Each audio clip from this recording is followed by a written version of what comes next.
Ultimate here, your friendly neighborhood clinician. Let me ask you something.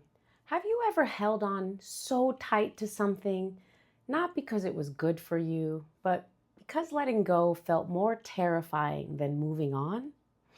If so, that's not strength, that's conditioning. That's fear disguised as commitment. And that fear, it's costing you. Because even though change feels heavy, so is resisting it.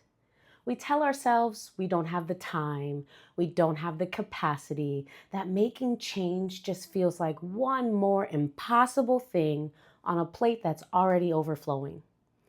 But you're not drained from healing, you're drained from refusing to heal, from repeating patterns that you've outgrown, from performing peace instead of actually finding it. That's not peace, y'all. That's performance. That's not balance. That's burnout. And deep down, you already know what not doing anything is going to cost. So if you're going to spend the energy anyway, spend it on building.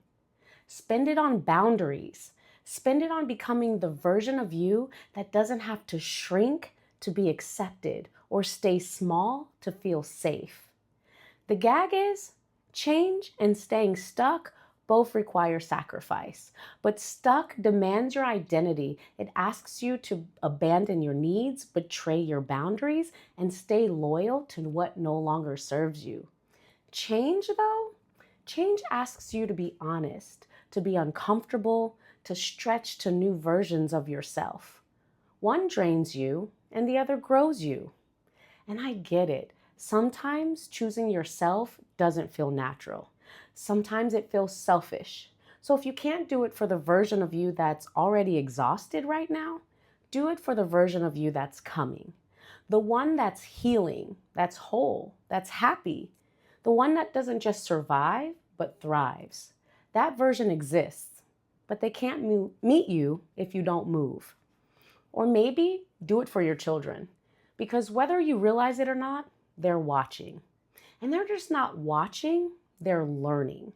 They're picking up on what we tolerate, what we avoid, and what we never heal. And what they see from us becomes normal for them. So if we don't model self-respect, they may not know what that looks like.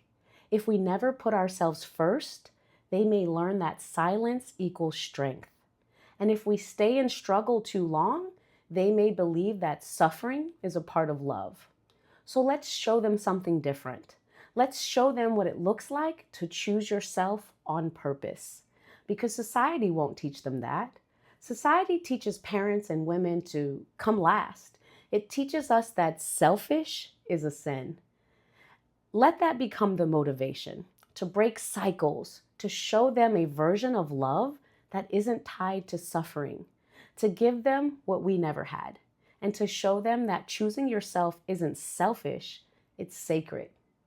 Or maybe you do it in honor of someone who believed in you, someone you've lost, because sometimes legacy is what pulls us forward when nothing else can. And healing, that can be the tribute. And let me remind you, big shifts come from small changes. You don't have to flip your life upside down overnight. Start with one thing: going to therapy, journaling, meditating, creating space, saying no, filing for that LLC, or asking one real question. This is the universal law of inspired action. The moment you take aligned, intentional steps, the universe meets you halfway. So here's the challenge. What is one small shift that you can make today that moves you towards the self that you want? Because the moment you change direction, even by 1 degree, you start walking towards the life that's been waiting on you to choose it. Namaste.